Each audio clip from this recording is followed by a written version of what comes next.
Hey, what's up guys? I want to talk about the harmonic minor scale today. The harmonic minor scale is usually used in a lot of metal songs, a lot of guitar players. You got Uli Jon Roth, you've got Yngwie Malmsteen, and John Petrucci actually has kind of his own way of approaching this scale too, which is really great. But pretty much every guitar player has their own harmonic minor style that they like to implement, and also some different ways of approaching the scale. I think that kind of gives it their own uniqueness. To make this video, I went on YouTube and I looked up a bunch of different videos of people trying to explain the harmonic minor scale and its utilizations and the different chords that come into play when using that mode. I find that it gets a little bit confusing for people who are just trying to get started into what the harmonic minor scale is. Maybe they heard it in a song and they want to just, throw it into their playing. I feel that overcomplicating it right away kind of turns people off to the idea, when giving them something more simple to work on and maybe just a little bit less theory right away, kind of opening up the possibility right away, then going into the theory after might be a little bit of a better way of trying to get people to understand what's going on. The harmonic minor scale really isn't that complicated when you look at it. All it is it's a minor scale with a raised 7. A lot of the times we hear people talk about it, they base it on the major scale. So they will go, let's take this, for example, we got an A major scale. The A major scale is an A, B, C sharp, D, E, F sharp, G sharp, and then back to A. Then what they will do is they will say, well, it's an A major scale, however, we have to flatten the third, flatten the 6, and then keep the 7 normal. So, and technically, yes, this is right. It's fine. But I feel that it's a little confusing because you have to flatten the third, flatten the 6, keep the 7 the same. It's a lot of thought process. Instead, let's take a look at it as a minor scale with a raised 7. So instead of flattening the third, flattening the 6, and then keeping the 7, all we're going to do is play minor, but then just raise that one note. The important thing is that raised 7. What that does is it creates a lot of tension, right? Music is tension and resolution. We build tension, then we resolve the tension. If you can keep it at that very basic, minimal idea, I think that you're going to be really successful with this scale. If we're looking at it as a minor scale with just a raised 7, what we can do is we can take this mode and let's just play A minor like normal, okay? So the A minor would be C major, relative major, right? So we've got a C major, a D minor, an E minor, an F major, a G major, or a G7, and an A minor, and then a B with a B minor flat 5, or however you want to look at it, and then back to C. That's your basic chord progression in C major. However, we're not in C major, right? We're in A minor, so A now becomes the 1.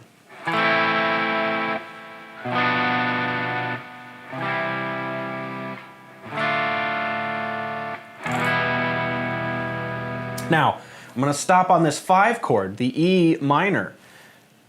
When we did the harmonic minor scale, we remember that we had A, B, C, D, E, F, and G sharp. When I play an E minor though, which is what we call the 5 chord, the 5 chord is the most dominant chord, right? So it wants to pull back to the 1. When we play it as an E minor, which is what it should be diatonically meaning we're staying in one key, it's an E minor because it has a G natural.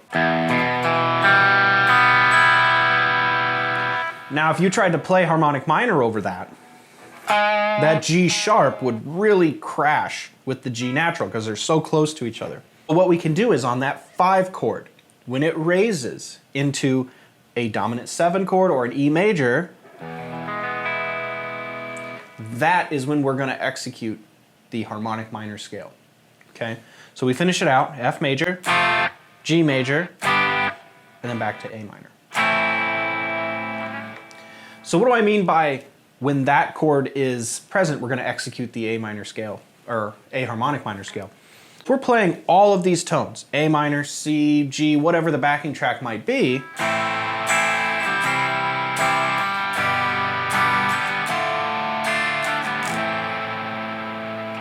to introduce A harmonic minor, we're going to play A minor, all the normal A minor pentatonic or regular minor scales that you already know how to play. If I were to play something like this,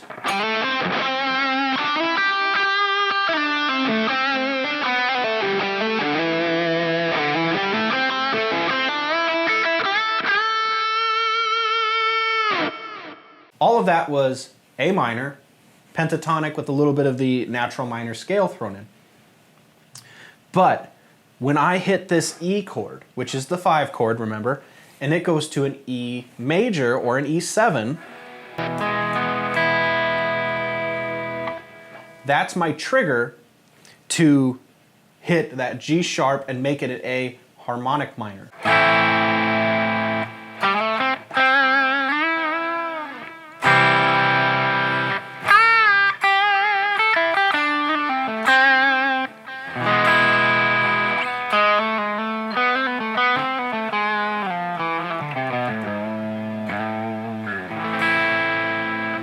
Look at it as like windows, okay? You have 4 windows to a chord progression, let's say. Each window represents a chord. So you've got A minor, C major, D minor, and then E7. That chord progression sounds like this.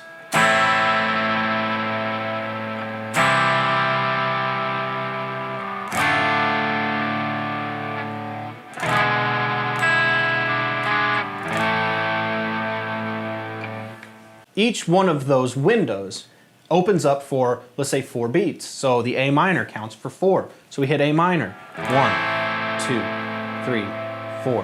That window is now open to play anything A minor that you want.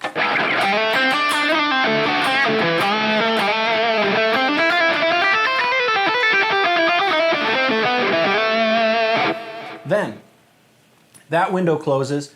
The next chord was C major for 4 beats. We can play A minor or we can play a C major scale.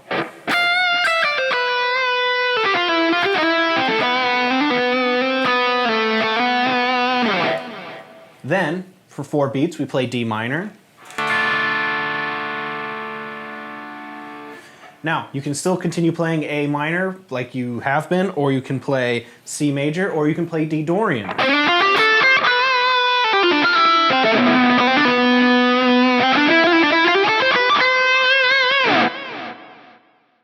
We get to E7. That window is now open for us to play harmonic minor. We couldn't play harmonic minor over A, C, or D minor because it wouldn't sound right, because you've got G sharp, and most of those chords, a G sharp is going to sound terrible. So, E7 pops up. Now, if all of these last for 4 beats, you have 4 beats to play anything A harmonic minor.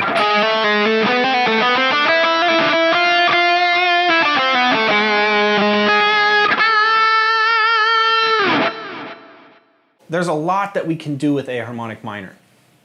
And in that instance, the E7 happened right at the end of the chord progression, A, C, D minor, and E7. But what if the chord happens on the second time? So A minor, E7, to C, to a G. Not a great chord progression, but it's possible to do, I suppose. Then, looking at it like those windows again, they pop up. Once A minor hits, we're going to play A minor. Then the E7 comes in. We're going to hit that G sharp.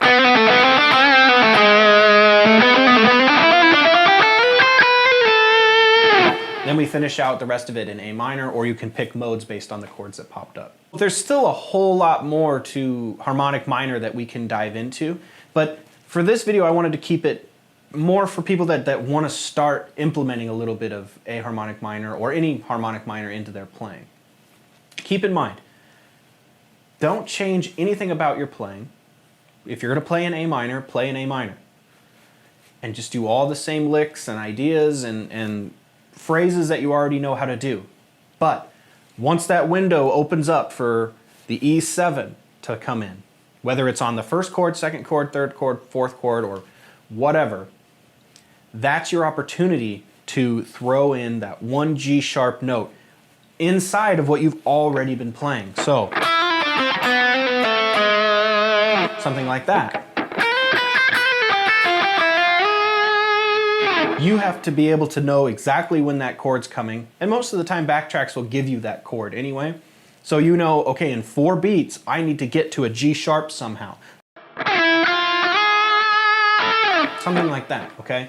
In another video, I'm gonna go over more about the harmonic minor, but again, this was just for you to get started. Go ahead and find some backing tracks in different harmonic minor keys. You can do A, B, it really doesn't matter, as long as you can find what the 5 chord is. Wait for it to turn into a dominant 7 or a major, and then implement that one note, and you'll start kind of understanding the power of the harmonic minor scale and what it can do to raise that tension, and then that tension can lead you to more of a resolution, okay?